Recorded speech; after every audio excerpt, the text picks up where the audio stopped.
तो हम सबसे पहले समझते हैं कि हिमालय पर्वत का निर्माण कैसे हुआ। तो देखिए, पृथ्वी पर दो महाद्वीप थे बड़े बड़े, अंगारा लैंड और गोंडवाना लैंड। ये दोनों जो है आपस में धीरे धीरे खिसकते खिसकते आपस में टकरा गए और बीच में से उठ गए। वही हिमालय पर्वत कहलाया। ठीक है। तो अंगारा लैंड और गोंडवाना लैंड जो है दोनों के आपस में टकराने के कारण हिमालय पर्वत का निर्माण हुआ है। ठीक है।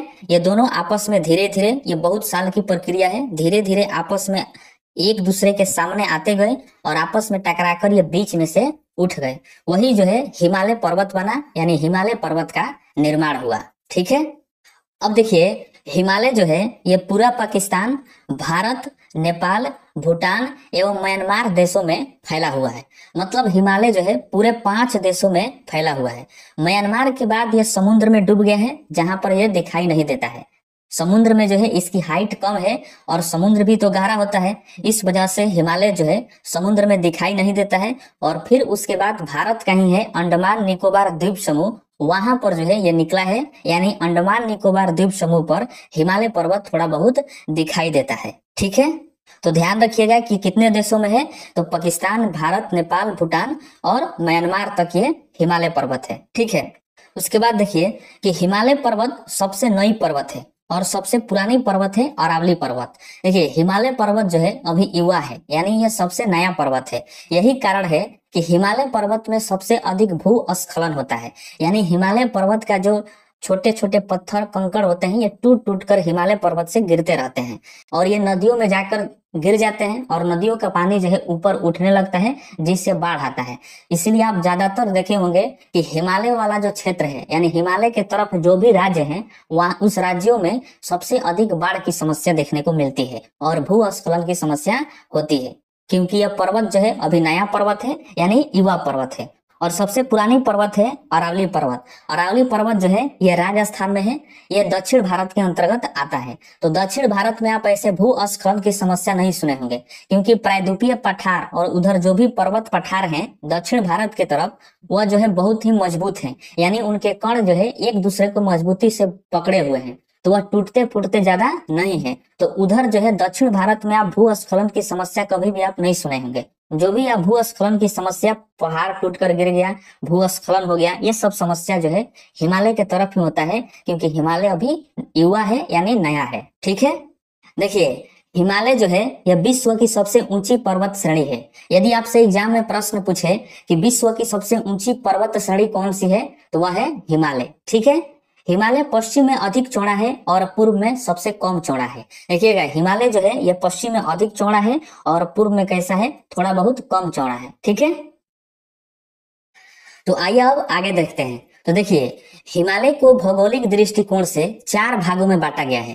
कितने भागों में बांटा गया है, तो 4 भागों में बांटा गया है हिमालय को। तो देखिए वो कौन कौन से भाग हैं, तो शिवालिक, मध्य हिमालय, बृहद हिमालय और ट्रांस हिमालय। जैसा कि आप इस इमेज में देख सकते हैं कि इन 4 भागों में हिमालय को जो है बांटा गया है। तो अब आइए इन चारों भागों को हम डिटेल्स में पढ़ते हैं और समझते हैं कि इनसे कैसे प्रश्न पूछा जाता है। तो आइए हम सबसे पहले देखते हैं शिवालिक के बारे में, जो हिमालय पर्वत का भाग है।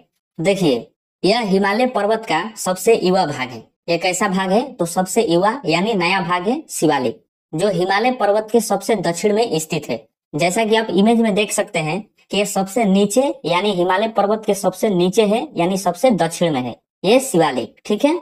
इसे ब्रा हिमालय भी कहते हैं। शिवालिक को जो है ब्रा हिमालय कहा जाता है, क्योंकि यह सबसे बाहर में है, तो इसलिए इसको ब्रा हिमालय भी कहा जाता है। इसकी ऊंचाई की बात करें तो इसकी औसत जो ऊंचाई है 600 मीटर से लेकर 1500 मीटर तक है। ठीक है। तो ये इसकी औसत ऊंचाई है। शिवालिक वाला जो क्षेत्र है उनमें अनेक लंबवत घाटियां हैं, जिनको जो है दून और द्वार कहा जाता है। शिवालिक वाले क्षेत्र में जो भी घाटी हैं उनको दून और द्वार कहा जाता है। जैसे में दून वाला देखिए कि देहरादून, पाटली दून, कटली दून और हरकी दून, ये सभी जो दून वाले क्षेत्र हैं ये शिवालिक वाले क्षेत्र में आते हैं। ठीक है। उसके बाद द्वार वाला जैसे हरिद्वार, कोट द्वार और कोट द्वार, ये सब जो है ये भी द्वार वाले शिवालिक वाले क्षेत्र में ही आते हैं। तो आपसे यदि प्रश्न पूछे कि हरिद्वार हिमालय के किस भाग में स्थित है, तो वह है शिवालिक भाग में, जो हिमालय का सबसे युवा भाग है। ठीक है। अब आइए देखते हैं हिमालय का दूसरा भाग जो मध्य हिमालय है। तो देखिए इसे लघु हिमालय भी कहा जाता है। देखिए मध्य हिमालय को लघु हिमालय भी कहते हैं और मध्य हिमालय भी कहते हैं। इसकी औसत ऊंचाई 3700 मीटर से 4500 मीटर के बीच में है। इसकी ऊंचाई जो है ये 3700 मीटर से 4500 मीटर के बीच में है, मध्य हिमालय की ऊंचाई। ठीक है। इस हिमालय में भारत की कुछ महत्वपूर्ण श्रेणियां हैं, जैसे में है पीर पंजाल श्रेणी, धौलाधार श्रेणी और महाभारत श्रेणी। ये जो महत्वपूर्ण श्रेणियां है जो एग्जाम में पूछा जाता है, ये मध्य हिमालय में स्थित है। ठीक है। याद रखिएगा कि जो महाभारत श्रेणी है ये नेपाल में है, भारत में नहीं है। तो ये सभी महत्वपूर्ण श्रेणियां मध्य हिमालय में स्थित है। ठीक है। देखिए इसी हिमालय में कुछ महत्वपूर्ण पर्यटक स्थल भी हैं जो बहुत ही भारत में मशहूर हैं, और भारत ही नहीं पूरे दुनिया में भी यह मशहूर है, जहां पर लोग जो है छुट्टियां बिताने के लिए जाते हैं, घूमने फिरने के लिए जाते हैं। जैसे में मसूरी, अल्मोड़ा, रानीखेत, शिमला, कुल्लू, मनाली, नैनीताल और डलहौजी, ये सब जो है महत्वपूर्ण पर्यटक स्थल है जहां पर लोग घूमने के लिए जाते हैं। क्वेश्चन आपसे पूछ सकता है कि शिमला, कुल्लू, मनाली जो है यह हिमालय के किस भाग में स्थित है? तो वह मध्य भाग में स्थित है। ठीक है। देखिए लघु हिमालय पर यानी मध्य हिमालय पर ही छोटे छोटे घास के मैदान पाए जाते हैं, उनको जो है कश्मीर में मर्ग कहा जाता है। देखिए मध्य हिमालय पर जो भी घास के मैदान पाए जाते हैं छोटे छोटे, उनको अलग अलग राज्यों में अलग अलग नाम से जाना जाता है। तो उनको जो है कश्मीर में मर्ग के नाम से जाना जाता है, जैसे में सोनमर्ग, गुलमर्ग। तो ये जो छोटे छोटे मैदान हैं सोनमर्ग और गुलमर्ग, ये कश्मीर में है, लेकिन ये मध्य हिमालय के भाग में स्थित है। ठीक है। वही अगर इन छोटे छोटे मैदानों को देखा जाए तो उत्तराखंड में इनको जो है बुग्याल या फिर पयार कहा जाता है। बुग्याल या फिर पयार कहते हैं उत्तराखंड में इन छोटे छोटे मैदान के घासों को। ठीक है। तो इस बात को आप याद रखिएगा। आपसे ये प्रश्न पूछ सकता है कि सोनमर्ग और गुलमर्ग कहाँ पर है? तो कश्मीर में। या फिर हिमालय के किस भाग में है? तो मध्य भाग में। ठीक है। अब आइए आगे देखते हैं बृहद हिमालय। देखिए इसे महान हिमालय या फिर आंतरिक हिमालय भी कहते हैं। यह जो है हिमालय की सबसे ऊंची श्रेणी है। देखिए हिमालय की सबसे ऊंची श्रेणी कौन सा है? तो वह है बृहद हिमालय, या फिर ऐसे भी कह सकते हैं कि हिमालय के चारों भाग में सबसे ऊंचा भाग कौन सा है? तो वह है बृहद हिमालय यानी महान हिमालय। ठीक है। अब देखिए विश्व की सबसे ऊंची चोटी माउंट एवरेस्ट इसी पर्वत श्रेणी पर स्थित है। देखिए विश्व की जो सबसे ऊंची चोटी है माउंट एवरेस्ट, वह हिमालय के महान हिमालय पर ही स्थित है। ठीक है। तो इसको आप याद रखिएगा। और यही माउंट एवरेस्ट जो है हिमालय की भी सबसे ऊंची चोटी है। देखिए हिमालय की सबसे ऊंची चोटी कौन सी है? तो माउंट एवरेस्ट है, और यही माउंट एवरेस्ट जो है बृहद हिमालय पर स्थित है। ठीक है। और हिमालय की सबसे ऊंची चोटी कंचनजंगा है। अब देखिए यहाँ पर आप फंस जाइएगा। जब क्वेश्चन कहे कि हिमालय की सबसे ऊंची चोटी कौन है? तो वह है माउंट एवरेस्ट। तो जब हिमालय केवल कह रहा है तो इसका मतलब ये कह रहा है संपूर्ण हिमालय की बात कर रहा है, जो पाकिस्तान से लेकर म्यांमार तक फैला हुआ है उसके बारे में, टोटली के बारे में कह रहा है कि इन टोटल में सबसे ऊंचा चोटी कौन सा है? तो वह है माउंट एवरेस्ट चोटी। लेकिन जब क्वेश्चन कहे कि भारत में हिमालय की सबसे ऊंची चोटी कौन है? तो वो हो जाएगी कंचनजंगा। जैसे समझिए कि हिमालय का जो भाग है वो उसका भाग भारत में भी है, कश्मीर से लेकर अरुणाचल प्रदेश तक। तो इतना भाग में सबसे ऊंची चोटी कौन सी है? तो वह है कंचनजंगा। और कहे कि पूरा हिमालय में सबसे ऊंची चोटी कौन है? तो वह है माउंट एवरेस्ट। ठीक है। और केवल भारत में अगर बात करें कि केवल भारत में जो हिमालय है उतना भाग में सबसे ऊंची चोटी कौन सी है? तो वह है कंचनजंगा। और पूरे हिमालय की बात करें तो क्वेश्चन कहेगा कि हिमालय की सबसे ऊंची चोटी कौन सी है? तो वह है माउंट एवरेस्ट। और भारत में हिमालय की सबसे ऊंची चोटी कौन सी है? तो वह है कंचनजंगा। ठीक है। और याद रखिएगा कि कंचनजंगा जो है यह सिक्किम में है। सिक्किम भारत का राज्य है, सिक्किम में है कंचनजंगा। ठीक है।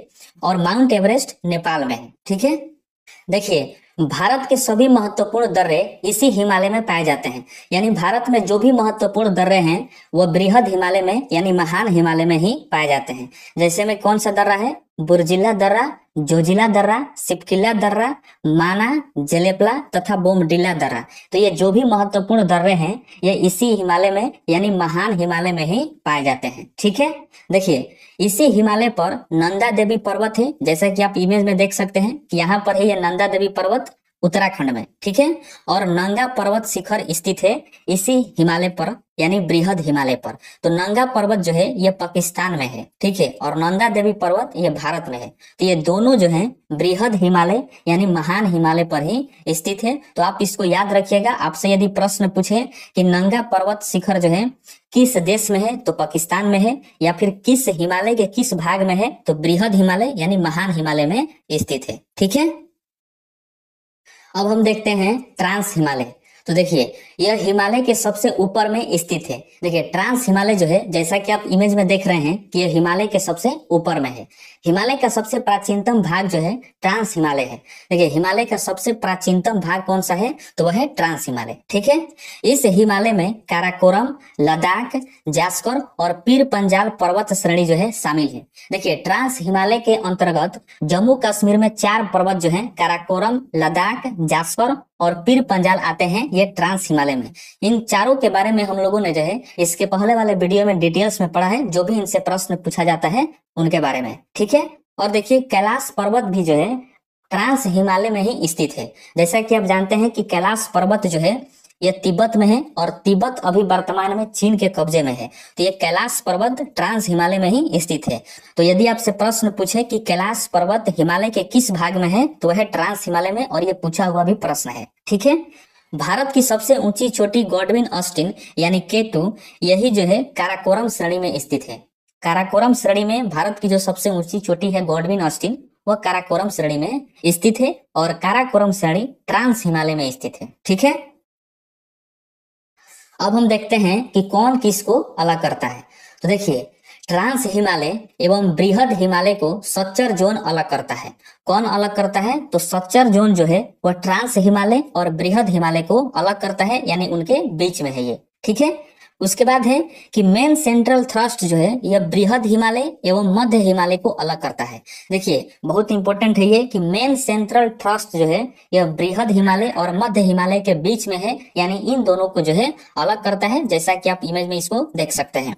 उसके बाद है मेन सीमांत दर्रा। यहाँ पर ये मेन सीमांत दर्रा यह मध्य हिमालय एवं शिवालिक को जो है अलग करता है, यानी मेन सीमांत दर्रा उनके बीच में है, इन दोनों के बीच में है, ठीक है। तो इसको आप इन सभी को याद रखिएगा, इनसे जो है एग्जाम में कभी कभी प्रश्न पूछ लिए जाते हैं।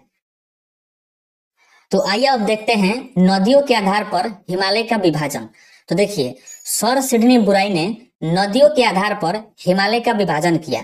आधुनिक भूगोलविदों ने कहा कि विभाजन का यह तरीका गलत है। कौन सा तरीका, तो जो हिमालय को 4 भागों में बांटा गया है, ट्रांस हिमालय, मध्य हिमालय और शिवालिक, इन भागों को जो है आधुनिक भूगोलविदों ने गलत साबित कर दिया और कहा कि यह विभाजन का तरीका जो है गलत है। तब जाकर सर सिडनी बुराई ने हिमालय को नदियों के आधार पर बांटा। जैसा कि आप जानते हैं कि हिमालय को चिरती फाड़ती हुई प्रमुख 5 नदियां जो है भारत में आती है। वह कौन कौन सी नदी है, तो जैसा कि आप इमेज में देख सकते हैं, सिंधु नदी, सतलज नदी, काली नदी और तीस्ता नदी तथा दिहांग नदी। ये 5 नदियां जो है हिमालय से होती हुई, यानी हिमालय को चिरती फाड़ती हुई भारत में प्रवेश करती है, ठीक है। तो इन्हीं नदियों के आधार पर सर सिडनी बुराई ने हिमालय पर्वत को विभाजित किया है। तो देखिए उस कैसे विभाजित किए हैं उसको हम देखते हैं। तो देखिए सिंधु एवं सतलज के बीच का जो भाग है, उस हिमालय के भाग को पंजाब हिमालय उन्होंने कहा, ठीक है। यानी सिंधु एवं सतलज नदी के बीच के जो भाग है उसको कहा जाता है पंजाब हिमालय, ठीक है। ये हम नहीं कर रहे हैं, ये सर सिडनी बुराई ने इनका विभाजन किया था, ठीक है। सतलज एवं काली नदी के बीच का जो भाग है उसको उन्होंने कहा कुमाऊं हिमालय। कौन सा हिमालय, तो कुमाऊं हिमालय जो है वह सतलज एवं काली नदी के बीच का भाग है, ठीक है। काली एवं तीस्ता के बीच का जो भाग है उसको कहा जाता है नेपाल हिमालय। जैसा कि आप इमेज में देख सकते हैं कि इतना भाग को जो है नेपाल हिमालय कहा जाता है, काली और तीस्ता के बीच के भाग को, ठीक है। तीस्ता एवं दिहांग के बीच जो भाग है उसको कहा गया असम हिमालय, ठीक है। तो असम हिमालय जो है किन 2 नदियों के बीच का भाग है, तो तीस्ता एवं दिहांग हिमालय। तो इसी तरह से आपसे जो है प्रश्न पूछ देगा कि कुमाऊं हिमालय जो है किन 2 नदियों के बीच का भाग है, तो वह सतलज एवं काली नदियों के बीच के भाग को कुमाऊं हिमालय के नाम से जाना जाता है। और नदियों के आधार पर हिमालय का विभाजन जो है किसने किया था, तो सर सिडनी बुराई ने किया था, ठीक है। तो इसको आप याद रखिएगा। अब देखिए, पंजाब हिमालय में काराकोरम, लद्दाख, जास्कर, पीर पंजाल ये सब आता है। ठीक है, तो इसको भी आप याद रखिएगा कि काराकोरम, लद्दाख, जास्कर, पीर पंजाल जो है किस हिमालय में है, तो पंजाब हिमालय में है। क्योंकि जो है पंजाब हिमालय सिंधु और सतलज नदी के बीच के भाग को कहा जाता है, और ये सब जो है जम्मू कश्मीर में ही है। तो ये पंजाब हिमालय में आया कि नहीं आया।